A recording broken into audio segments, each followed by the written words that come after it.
Good morning, and welcome to your 5 a.m. cash flow mastery. And my dear friend, the topic for today is how fat to fit cash protocol works.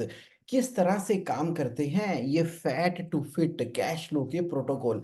आज हम बात करने वाले हैं इसकी कहाँ पर 5 a.m. कैश फ्लो मास्टरी के अंदर। देखिए, जब हम एक्सेसिवली खाते हैं ना, जब हम ह्यूमन बॉडी के साथ में अपने आप को रिलेट करते हैं, तो क्या होगा? सामने से, लेफ्ट से, राइट से जो फैट है ना वो बॉडी के अंदर क्रिएट होना शुरू हो रहा है। क्यों? क्योंकि जितना इनटेक हो रहा है उतने की कंजम्पशन नहीं हो रही है, उतने रिसोर्सेज को यूटिलाइज नहीं किया जा रहा, जिसकी वजह से जो कुछ भी हमने खाया वो प्रॉपरली डाइजेस्ट नहीं हुआ और फैट की फॉर्म के अंदर इधर उधर यहाँ वहाँ इकट्ठा हो गया, जो कि इम्पैक्ट कर रहा है हेल्थ को, जो कि इम्पैक्ट कर रहा है शेप को। उसी तरीके से जो बिजनेस की शेप है ना, बिजनेस की पोजीशन हो चुकी है वो ना फैट हो गया है। अब फैट कैसे होता है? फैट इस तरीके से होता है कि आपने आपने बिजनेस करते हुए कुछ इस तरह के एक्सपेंडिचर खड़े कर लिए हैं अपनी कंपनी के अंदर। अब वो week by week, month by month वो एक्सपेंसेस होते चले जा रहे हैं, कैश का आउटफ्लो होता चला जा रहा है। उसको कंट्रोल ना करने की वजह से लीकेज हो रही है सैलरी। सैलरी का स्ट्रक्चर कंपनी में इस तरीके से बन गया, अब पता नहीं वो जितनी हम सैलरी हर महीने पे कर रहे हैं उतनी रिक्वायर्ड भी थी कि नहीं। जितना अमाउंट हम पे कर रहे हैं उसके अकॉर्डिंगली प्रोडक्टिविटी निकाल पा रहे हैं कि नहीं निकाल पा रहे हैं? प्रोडक्टिविटी आ रही है कि नहीं आ रही है? अगर प्रोडक्टिविटी नहीं आ रही है तो क्या हो रहा है? इनफ्लो आया कस्टमर की तरफ से, लेकिन एक बड़ा पैसा हर महीने सैलरी की फॉर्म के अंदर निकल गया। वो डिजाइन ना किसी तरीके से हिल चुका है over a period of time. हमारे पास ना समय ही नहीं है ध्यान देने के लिए कि इस एरिया के ऊपर भी कुछ काम करना चाहिए। क्यों? क्योंकि सारा का सारा ध्यान तो अगले आने वाले एक बड़े इंपॉर्टेंट सेल्स डील को क्लोज करने के अंदर लगा हुआ है। कुछ ना कुछ, कोई एग्जीबिशन चलने वाली है तो कोई नए प्रोडक्ट की डेवलपमेंट हो रही है, तो कोई प्लांट एंड मशीनरी नई आप इंस्टॉल करना चाह रहे हो, कोई प्रोडक्ट डेवलपमेंट हो रही है, किसी नए कस्टमर के साथ में मिलने के लिए जो उसकी स्ट्रेटेजी प्लानिंग चल रही है। इतनी ज़्यादा व्यस्तता, इतनी ज़्यादा बिजीनेस और इतना ज़्यादा फोकस जो है उन अदर एरियाज के ऊपर फैला हुआ है, जिसकी वजह से क्या हो रहा है? वो एरिया जहां ना बिजनेस के अंदर फैट हो गया है, ध्यान नहीं जा रहा। पहला एरिया कौन सा मैंने बताया? सैलरी आमतौर पे एक ऐसा एरिया है जहां पर आपने खर्चा तो बढ़ा लिया। दूसरा दूसरा हम इस बात को मान ही नहीं रहे कि जब हमने सप्लाई कस्टमर को मटेरियल सप्लाई कर दिया और कस्टमर से जो पैसे हमारे पास ऑन टाइम आ जाने चाहिए थे वो ऑन टाइम पैसे नहीं आए। अब जब पहली बार ऑन टाइम पैसे उससे नहीं आए ना, फिर भी मटेरियल सप्लाई करते चले जा रहे हैं। ठीक है, करना मजबूरी का हिस्सा बन चुका है हमारा। उसके बाद और जो नए कस्टमर क्रिएट हो रहे हैं, और हमने ये मान लिया कि हमारी कंपनी की जो पेमेंट टर्म्स हैं वो 45 डेज की हैं। अब कोई भी हमसे मटेरियल लेने के लिए आता है तो हमारी सेल्स टीम बाय डिफॉल्ट उसको 45 डेज के क्रेडिट पीरियड के ऊपर ही सेल कर रही है। तो वहां से भी बिजनेस में फैट क्रिएट हो रहा है। अब चलो, एक तो आपने कहा कि मुझे 45 डेज में पेमेंट रिसीव करनी है, उसके अंदर भी पैसे रिसीव नहीं हो रहे, तो किसी के 60 डेज, 90 डेज, तो उस एरिया के अंदर भी फैट क्रिएट हो रहा है। फैट पहला कहाँ क्रिएट हुआ? सैलरी के एरिया में, एक्सेसिवली। दूसरा फैट कहाँ क्रिएट हुआ? आपका डेटर्स रिकवरेबल के अंदर। तीसरा फैट कहाँ पे क्रिएट हुआ? ये जो इन्वेंट्री, कंज्यूमेबल और इतने कई तरह का मटेरियल, माल, गुड्स, थिंग्स आपने खरीदते चले जा रहे हो और बिजनेस में रखते चले जा रहे हो। क्या उस मशीन की जरूरत थी? क्या उस इन्वेंट्री की जरूरत थी? क्या इतना सारा कंज्यूमेबल पैकिंग मटेरियल जो हमने खरीदा, पैसे खर्च के अपनी कंपनी में रखा, वो फर्नीचर, वो चेयर्स, वो इलेक्ट्रिकल वर्क, वो आपने ना जाने अपने शौक के हिसाब से वो कॉन्फ्रेंस रूम के अंदर वो टेबल, वो दीवारें, वो तारे, पता नहीं क्या क्या, कहाँ कहाँ, कैसे कैसे, हर चीज तो आपको जरूरी लगती है कि मेरे बिजनेस में ये भी होना चाहिए, वो भी होना चाहिए, ऐसे होना चाहिए। ना जाने अगर मैं ये स्पेंड कर दूंगा तो पता नहीं कितना बेनिफिट मेरी कंपनी में हो जाना है। पैसा टिकता ही नहीं है, पैसा आता बाद में है, खर्च आपके मन में करने के इरादे पहले पैदा हो जाते हैं। क्यों? क्योंकि इमोशंस के साथ में ड्रिवन है। जैसे लाइफ को इमोशन से रन कर रहे हैं और फैट होते चले जा रहे हैं, उसी तरीके से बिजनेस को भी इमोशंस के साथ में रन कर रहे हैं। नीड के बेसिस पे, इफेक्टिवनेस के बेसिस पे, रिक्वायरमेंट और एफिशिएंसी को ध्यान में रखे बगैर कुछ भी स्पेंडिंग किए चले जा रहे हैं, कुछ भी स्पेंडिंग किए चले जा रहे हैं। तो क्या क्रिएट हो रहा है उसकी वजह से? फैट। रुको, ठहरो, थम जाओ, बैठ जाओ शांति से। आज सैटरडे का दिन है। आज सैटरडे के दिन में ना एक बार पेपर और पेंसिल लेकर बैठ जाओ और आंखें बंद करके सबसे पहले अपनी पूरी की पूरी कंपनी को जरा विजुलाइज करो। जाने की भी जरूरत नहीं है, घर बैठे बैठे हो जाएगा। जाने की भी जरूरत नहीं है, घर बैठे बैठे पेपर पेंसिल ले लो और उसके बाद अपनी पूरी की पूरी कंपनी, अगर आप सर्विस करते हो तो ऑफिस देखो, घर से ही ऑपरेट करते हो, या आपकी फैक्ट्री है, वेयर हाउस है, मार्केटिंग है, सेल है, किसी भी तरीके का आपका बिजनेस है ना, उसकी पिक्चर को अपने माइंड में इमेजिन करो और देखो कि कहाँ कहाँ पर गलतियां की हुई हैं, कहाँ पर फैट क्रिएट किया हुआ है। फैट नंबर वन, क्या कहीं ऐसा तो नहीं कि वो लोन लोन ज्यादा ले लिया है? लिखो जरा, लोन। पहली बात तो लेना था क्या? लोन लेना था क्या? कितना ले लिया? लोन लेना था, नहीं लेना था? ले लिया। कितना ले लिया? किस रेट ऑफ इंटरेस्ट पे ले लिया? वो क्या रेट ऑफ इंटरेस्ट है? कितना लोन है? लिखो इसको। कितनी तरह के लोन है? बैंकों से कितने, पर्सनल कितने, और दोस्तों यारों से कितने पकड़ लिए हुए, सारे एक बार लिख लो। एक बार लिख के ना पॉइंट वाइज सारा का सारा सामने लिख के ले आओ बिजनेस के बारे में। फिर जरा उसके अंदर एंटर करो। देखो रॉ मटेरियल कहाँ कहाँ पड़ा हुआ है, सेमी फिनिश गुड्स कहाँ कहाँ बिखरा पड़ा है, ये पैकिंग मटेरियल कहाँ पर बिखरा पड़ा है, ऑफिस के अंदर, फैक्ट्री के अंदर, बिल्डिंग के अंदर, ऊपर नीचे, म्यानी में, लेफ्ट राइट, यहाँ वहाँ क्या क्या रखा हुआ है, सफाई है क्या वहाँ पे, हर जगह पे प्रॉपर लाइटिंग है क्या, हर चीज एकदम वाइट चमक रही है आपके ऑफिस के अंदर, या अंधेरे अंधेरे वाली जगह है, कहाँ कहाँ पर जाले लगे हुए हैं फैक्ट्री के अंदर, कहाँ कहाँ पे डाइयाँ, मोल्ड, फर्नीचर टेढ़ा मेढ़ा यहाँ वहाँ रखा हुआ है। एक बार नजर घुमाकर तो देखो, जरा शेप तो देखो, अदा तो देखो अपने बिजनेस की, कहाँ कहाँ पर किधर, छत के ऊपर कितना स्क्रैप पड़ा हुआ है। वो जो पुरानी मशीनें स्क्रैप यार्ड में कब से पड़ी हुई है, कब से सड़ रही हैं, वो अखबारों के जो ढेर लगे हुए हैं, वो वाली जो फैक्ट्री आपने ले तो ली थी लेकिन फिर सफाई का ध्यान नहीं रखा, कहाँ कहाँ पर है, और जो इन्वेस्टमेंट्स आपने करवा के रखी हुई है अपनी, वो किस किस जगह पर है, कौन से गांव में है, कौन से शहर में है, किस किस का कौन सा सीएलयू पेंडिंग है, एक बार जरा लिख कर देखो। आपको पता लगेगा कि यार जिंदगी चली जा रही है, चली जा रही है, चली जा रही है, चली जा रही है, चली जा रही है, और बस मोमेंट बाय मोमेंट बस जिंदगी जी रहे हैं। अच्छी बात है, मोमेंट बाय मोमेंट जिंदगी जीनी चाहिए, लेकिन सामने जो आया उसको डील कर लिया, सामने जो आया डील कर लिया। ये पीछे इतना बड़ा जो फैट वाला सिस्टम क्रिएट करके रखा हुआ है ना,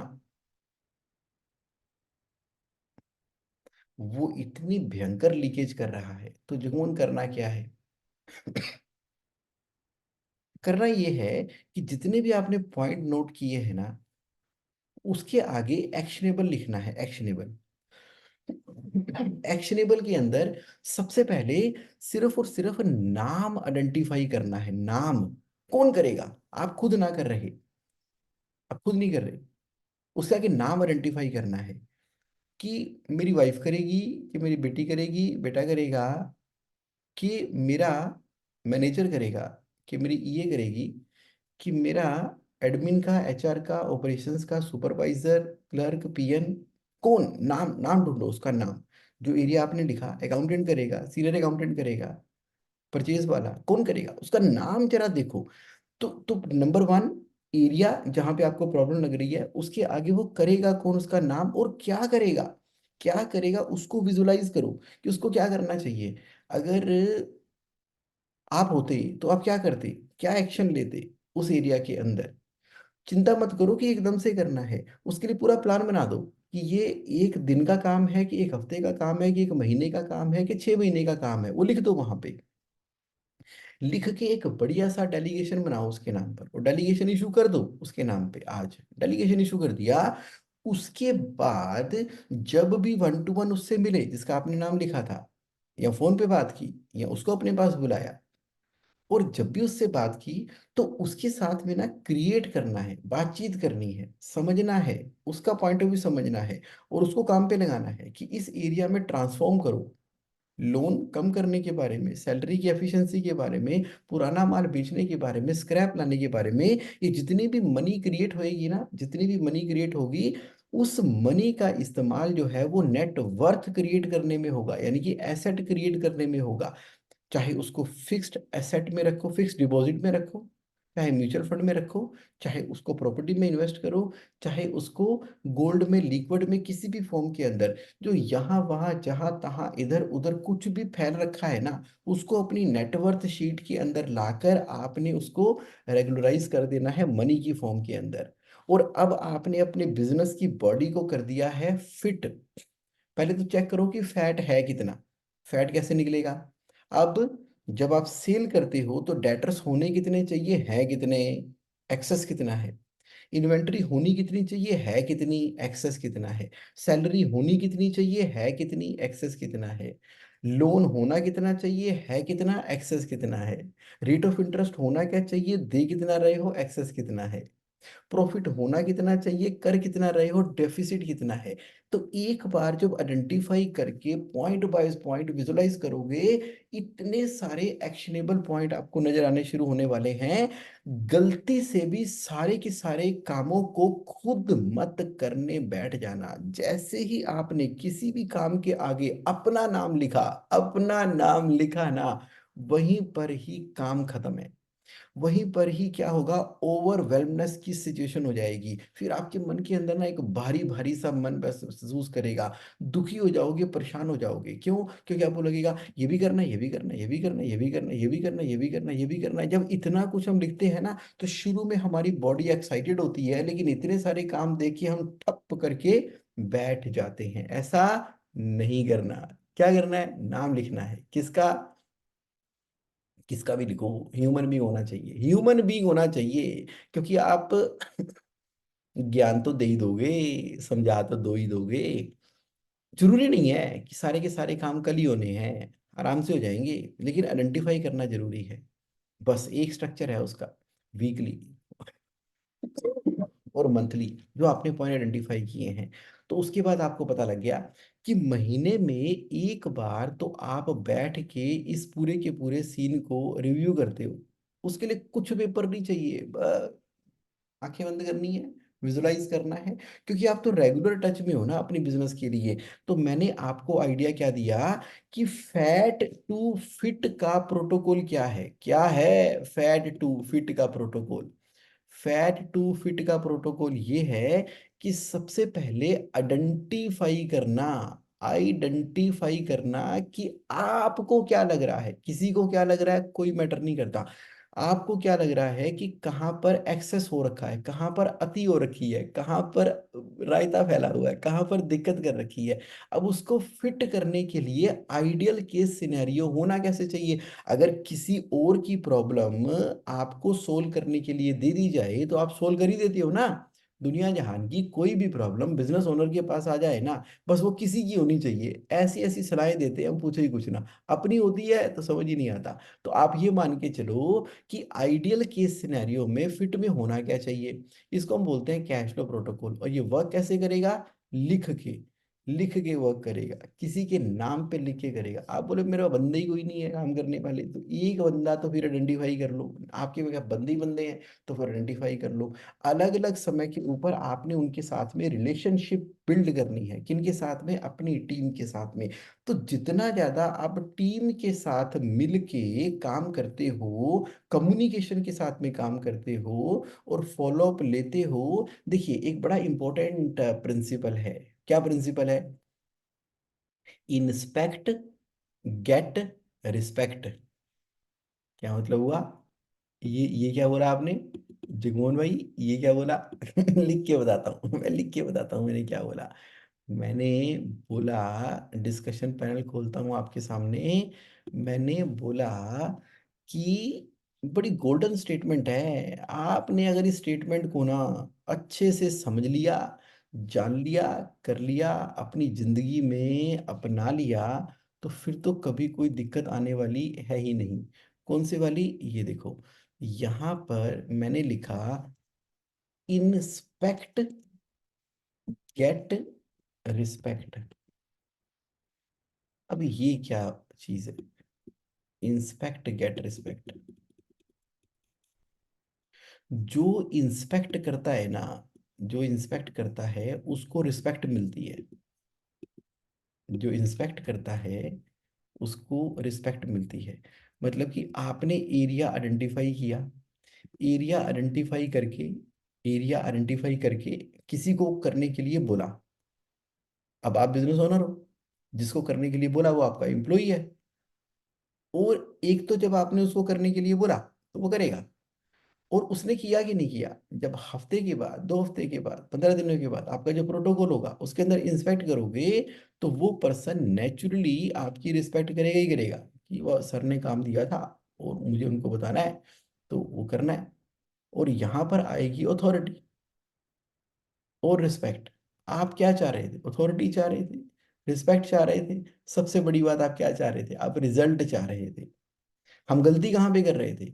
हम गलती ये कर रहे थे कि हम खुद ही काम ढूंढते हैं और लंबी सी लिस्ट बना लेते हैं।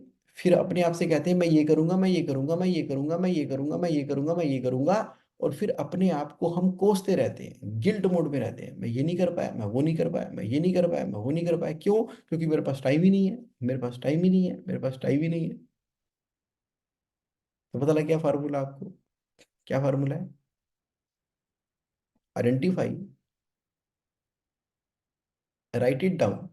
जब राइट डाउन करना है ना तो पूरा राइट डाउन करना है। तभी पेंसिल और मैंने प्लेन पेपर दिया, पूरा राइट डाउन करना है। Visualisation at its next level, उसके बारे में सोचो। ओके, ये फैक्ट्री के अंदर इतनी स्क्रैप क्यों है? स्क्रैप कहाँ कहाँ पर है? ये स्क्रैप जो है वो छत पर भी रख देते हैं। ये स्क्रैप इकट्ठी क्यों होती है? ये स्क्रैप वहां पे पड़ी पड़ी कितनी जगह खराब करती है? ये स्क्रैप टाइम पे बिकती क्यों नहीं? अच्छा, जनरेशन करने का रीजन क्या है? डिस्पोजल का रीजन क्या है? क्या मुझे मंथली बेचना चाहिए? क्या मुझे एनुअली बेचना चाहिए? ये स्क्रैप की और बेटर ट्रीटमेंट क्या हो सकती है? क्या इसको स्क्रैप ही होना था? इस तरह के क्वेश्चन आप आंसर करते चले गए, करते चले गए, करते चले गए। उसके अकॉर्डिंगली आपके माइंड में आइडिया आएगा। और जो एग्जिस्टिंग प्रॉब्लम है उसको ठीक कौन करेगा? बंदे का नाम आइडेंटिफाई करके उसको आपने दे दिया। और जब उससे मुलाकात की, बात की, उसे वो क्या बना, वो पिछले हफ्ते बात हुई थी ना आपसे कि वो जो पुरानी स्क्रैप पड़ी हुई है छतों के ऊपर सारी इकट्ठी करवा के बेचनी है, बिकवा दी। क्या कितने पैसे आए? तो इंस्पेक्ट, गेट, रिस्पेक्ट। तो क्या हो गया? एक तो जब आप विजुअलाइज कर रहे होते हो तो मजा ही बहुत आता है, डोपामिन रिलीज होता है आपका। और जब कुछ क्रिएट कर रहे होते हो तो फिर आप अच्छे के लिए कर रहे होते हो। और जब आप किसी को डेलीगेट करते हो तो वो पर्सन कहता है कि हाँ भी मुझे काम मिला है, क्योंकि उन्होंने तो काम करना है। अब जो इतनी इतनी सैलरियां आपने खड़ी कर रखी हैं उन सबके लिए काम भी मिल गया। आप कह रहे हो ओके, जगमोहन समझ गए। तो ये फैट टू फिट करना कब कब है? रोज करना है क्या? Once a month. Once a month. जब महीना खत्म हो जाता जब महीना खत्म हो जाता है, पिछले महीने का आप रिव्यू करते हो ना फाइनेंशियल्स का, कि पिछले महीने में प्रॉफिट रहा कितना, क्या आया प्रॉफिट, पिछले महीने में कितना आया, क्या प्रॉफिट आया, क्या किया हमने। तो उसको देखते हो ना, वो कम आया, ज्यादा आया, कितना आया। तो उसके बाद ये वाली एक्टिविटी करनी होती है। उसके बाद ये एक्टिविटी करनी होती है fat to fit cash flow protocol, जहां जहां पर हमें कर रहा है। यानी कि मंथली फाइनेंस रिव्यू मीटिंग के द्वारा एक्चुअली नंबर्स तो आपने देख ही लिए। तो अब हमने क्या किया? नंबर्स को कहाँ पे देखेंगे? मंथली फाइनेंस रिव्यू मीटिंग के अंदर। महीना खत्म हुआ, नंबर्स देखिए, फाइनेंस समरी देखी, और ये जो विजुअलाइजेशन की टेक्निक है जिसके द्वारा आप fat to fit protocol follow करते हो, वहां पर आप एक्शनेबल आइडेंटिफाई करते हो। तो फिर आप देखते हो कि month by month by month by month by month by month by month by चीजें सारी की सारी जो फैट थी, बेढंगी थी, बेअदब थी और ऐसी थी कि मजा ही नहीं आ रहा था काम करने का, अब सारी की सारी फिटनेस की तरफ चलनी शुरू हो गई है, जैसे कि एक एथलेटिक्स की बॉडी होती है। तो my dear friend, this is what I wanted to communicate to you today in the area of fat to fit. कैसा लगा? कैसा लगा? कैसा लगा? Did you get the value? Did you really get the value? If you get the value, then please type V for value in the chat box. और आपके mind में कुछ भी अच्छा आ रहा है तो आप लिख सकते हो, या क्या एक्शनेबल आप लेने वाले हो, you can write in the chat box. और इस रिकॉर्डिंग को जो बाद में देखने वाले हैं वो तो पूरी तरह से इंजॉय करने ही वाले हैं, करने ही वाले हैं। So thank you very much. इतना दिल से मैं आपका आभारी हूं ना, ग्रेटिट्यूड है कि आप ना लाइव आते हो सुबह 5 बजे, हाँ सुबह 5 बजे लाइव आते हो, और लाइव आकर जो आपके माइंड में जो इंसाइट आते हैं उसके ऊपर आप एक्शन लेते हो, फिर लाइफ में रिजल्ट प्रोड्यूस करते हो। और जो लाइव नहीं भी आते कोई दिक्कत नहीं है, जो रिकॉर्डिंग देखते हैं, रिकॉर्डिंग देखने के दौरान उनके माइंड में कुछ ना कुछ क्रिएशंस होती है। रिकॉर्डिंग देखने के बाद फिर आप उसको जब लिखते हो, करते हो, लाइफ में रिजल्ट क्रिएट करते हो, मुझसे मिलते हो, फोन पे बात करते हो, व्हाट्सएप करते हो, शेयरिंग करते हो और बताते हो कि क्या नेक्स्ट से नेक्स्ट लेवल जा रहा है, बड़ा मजा आ रहा है, बड़ा मजा आ रहा है ये रिजल्ट क्रिएट करके। And keep on doing that. Thank you so much, thank you so much Rajneesh ji and Pradeep ji and Shubham Sangal ji and Chetan Champaran ji and Babu Mehta ji, आज तो आकाश जी भी हैं, और सुरेंद्र नामदेव जी कह रहे हैं कि ब्यूटीफुल इनसाइट मिली है हमेशा की तरह। जसवीत जी, रेडिक्स वालों की हालचाल, we get value, great, thank you for your participation, going to review salary and fixed cost, yes Shubham ji कर दो। सुरेश मगोत्रा जी कह रहे हैं कि मैं तो कर ही दूंगा जी। Pradeep ji, sir the mantra is ensure we got a fat free diet in our business, absolutely working on this concept and getting result. क्या बात है, ऑल द बेस्ट। ਗੁਰਪਾਲ ਜੀ ਕਹਿ ਰਹੇ हैं ਗ੍ਰੈਟੀਟਿਊਡ ਹੈ ਸਰ ਜੀ, ਤੁਸੀਂ ਗ੍ਰੇਟ ਹੋ, ਗ੍ਰੇਟ ਤੇ ਤੁਸੀਂ ਹੋ, ਤੁਹਾਡੇ प्यार और कृपा ਦੇ ਨਾਲ। I still remember Sahara star hotel Mumbai, जहां हम बैठे थे लॉबी के अंदर और आप क्या इंसाइटफुल बातें डिस्कस कर रहे थे, ओए होए होए होए, क्या बात है गुरपाल जी, मजा आ गया। दीपक मल्होत्रा जी, दीपक मल्होत्रा जी कह रहे हैं thank you. Kanika Malhotra ji, very valuable, thank you. I am new, अरे वाह दीपक जी, आप नए हैं तो हम भी तो नए हैं। सतगुरु मेरा नीत नवा, ये पूरी प्रकृति ही नई है, ये नई है, नई एकदम इसी मूवमेंट के ऊपर। आज से पहले ऐसी पृथ्वी थी नहीं कभी, क्योंकि लगातार वो रोटेट कर रही है ना, ये यूनिवर्स हर समय नई है, हर समय, हर सेकंड नई है, जैसे आप नए और मैं भी नया। सुरेश मुखर्जी जी कह रहे हैं it's a good reminder. Kanika ji कह रहे हैं sir I have miss the initial webinar, how can I get access to them.